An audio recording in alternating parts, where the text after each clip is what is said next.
After the Usyk vs Fury fights, Oleksandr Usyk has shot up on everyone's pound for pound lists as the best boxer on the planet right now. His accomplishments are nothing short of brilliant. Usyk is an amateur champion with over 300 fights. He's an Olympic gold medalist. He's an undisputed cruiserweight champion and now undisputed heavyweight champion after defeating Anthony Joshua twice and Tyson Fury. Tyson has activated the rematch clause against Usyk, so if Usyk goes and batters him for a second time, that just builds up his legacy even further. It was a close fight, and I felt like Fury did enough to warrant a rematch, but at the same time, I still pick Usyk to win again, just like how I picked him to win the first bout. As I said before, Ring Magazine and all the other boxing pundits and lists out there have put Usyk as the pound for pound #1 fighter,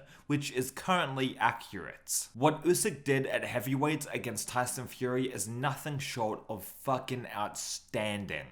The pound for pound list, however, is fluid. It's something that gets swapped around and changed depending on what boxers have done lately. It's essentially the what have you done for me recently list, and it's not a set in stone type of thing. The three boxers at the top of the pound for pound list, Oleksandr Usyk, Terence Crawford, and Naoya Inoue, will certainly be in the Boxing Hall of Fame and will go down as all-time greats in the sport. But their sports inside the pound for pound rankings will fluctuate depending on who they fight and what they achieve. Before we talk about Crawford and Inoue, I just wanted to explain why Usyk's status as pound for pound #1 will be difficult to top. At least to me, pound for pound lists are made up by fans and pundits at the end of the day. There isn't some set criteria, and it's basically what you find most important when defining the best boxer on the planet. Usyk fought a guy in Tyson Fury who weighed about 40 pounds heavier than him. Keep in mind that Usyk is not a natural heavyweight and went up from cruiserweight, meaning that he bulked up in size along the way, and still there was a 40-pound difference between the two fighters. Tyson Fury had all the advantages going into the contest. The sheer size of him, the weight, and the reach were in Fury's favour. Fury has also been a career heavyweight and has had 35 fights in the weight class. Usyk gave up essentially every advantage and still found a way to beat Fury. Another thing to keep in mind is Tyson Fury's unbeaten record and how Usyk dismantled that. Fury had fights against Wilder and Klitschko, and they weren't able to stop him. It took the so-called middleweight in Usyk to actually beat him. Now that is an accomplishment, and becoming undisputed in two weight classes with such a big discrepancy in the size of each fighter is insane to me still. This is just a side note, but for me personally, I love a lean pro boxing record, and Usyk unified cruiserweight and heavyweight in under 25 fights. The dude was fighting for titles in his 5th boxing fight as a pro and won his first world championship fight for cruiserweight in his 10th. After winning gold at the Olympics, Usyk was not fucking around and speed ran through the pro ranks. In comparison, Gervonta Davis won his first world title in 17 fights, which is still impressive, don't get me wrong, but there have been a lot of unknown names that Tank has beaten to pad his record out. I mean, the dude had over 200 amateur fights. Lack of experience is not a problem here. The same goes with Devin Haney, and fuck, even Floyd Mayweather had a pretty padded record before he started beating championship level competition. All I'm trying to say is that I appreciate the likes of Usyk and Lomachenko speedrunning through their pro career because they got enough experience under their belt in the amateurs. I also wanted to go over the other best pound for pound contenders and talk about each of their accomplishments. We have some fantastic boxers at the moment, and it's awesome to see boxing flourish like this. It's one thing to have good fighters in this generation, but that doesn't mean a fucking thing if they aren't fighting each other or are not fighting regularly, which they are, and that's very cool to see.